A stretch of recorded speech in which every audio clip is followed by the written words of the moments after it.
کیا آپ جانتے ہیں کہ جس پتنگ کو آپ خوشی سے ہوا میں اڑاتے ہیں اس کی ڈور کا سرا تاریخ کے ایک ایسے تاریک باپ سے جا ملتا ہے جسے 300 سالوں سے بڑی ہوشیاری سے چھپایا گیا ہے۔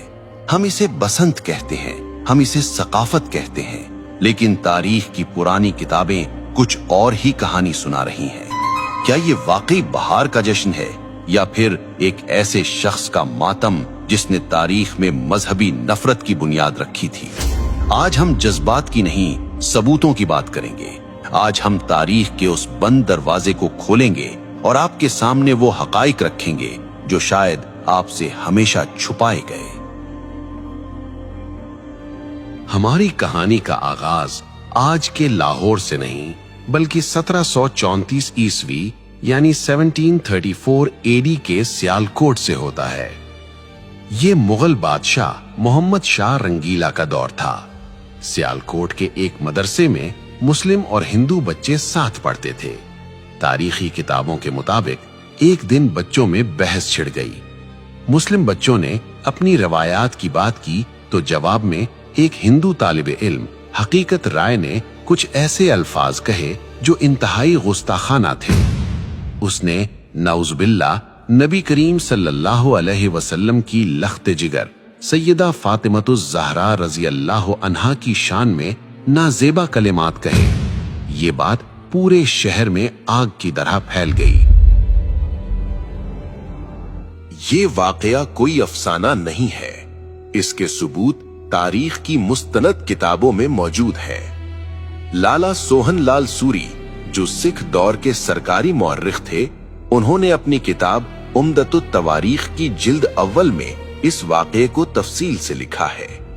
اسی طرح مشہور مصنف گنیش داس وڈیرا نے اپنی کتاب چار باغ پنجاب میں اس گستاخی کا ذکر کیا ہے۔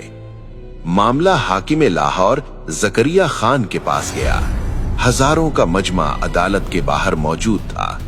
شہر کے قاضی نے فتویٰ دیا کہ اس جرم کی معافی صرف ایک صورت میں ہو سکتی ہے کہ حقیقت رائے اسلام قبول کر لے، لیکن اس نے انکار کر دیا۔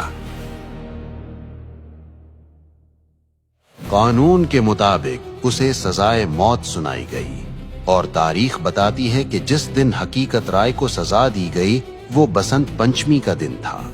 اب یہاں یہ جاننا ضروری ہے کہ بسنت پنچمی اصل میں ہے کیا؟ ہندو تقویم کے مطابق یہ بہار کی آمد کا پہلا دن ہوتا ہے۔ بسنت کا مطلب ہے بہار اور پنچمی کا مطلب ہے 5واں دن۔ یہ دن علم اور فن کی دیوی سرسوتی کی پوجا سے منسوب ہے۔ اس دن ہر طرف زرد رنگ نظر آتا ہے۔ لوگ زرد کپڑے پہنتے ہیں اور پیلے پکوان بناتے ہیں کیونکہ زرد رنگ سرسوں کے کھلتے ہوئے پھولوں اور زندگی کی علامت سمجھا جاتا ہے۔ لیکن سن 1741 کی اس بسنت نے ایک نیا رخ اختیار کر لیا۔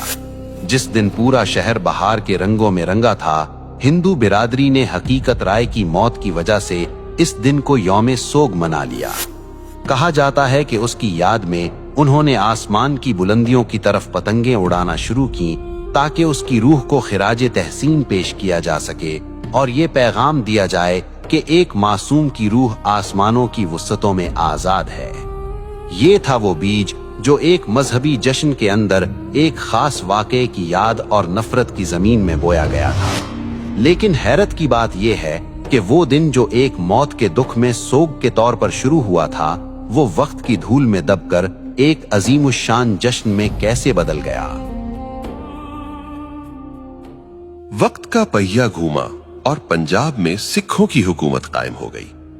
یہ مہاراجہ رنجیت سنگھ کا دور تھا۔ رنجیت سنگھ نے دیکھا کہ بسنت کا تہوار لوگوں میں مقبول ہے۔ انہوں نے اس مذہبی سوگ کو ایک شاہی میلے میں بدل دیا۔ تاریخی ریکارڈز بتاتے ہیں کہ مہاراجہ ہر سال اس تہوار پر لاکھوں روپے اس زمانے کے پتنگوں اور انعام و اکرام پر لٹا دیتے تھے۔ یہیں سے مسلمانوں نے بھی انجانے میں اسے محض ایک کلچرل ایونٹ سمجھ کر منانا شروع کر دیا۔ وہ بھول گئے کہ اس کی بنیاد کہاں رکھی گئی تھی۔ پھر 1849 میں انگریز برٹش راج آ گئے۔ انہوں نے دیکھا کہ یہ میلہ مقامی لوگوں کو مصروف رکھتا ہے۔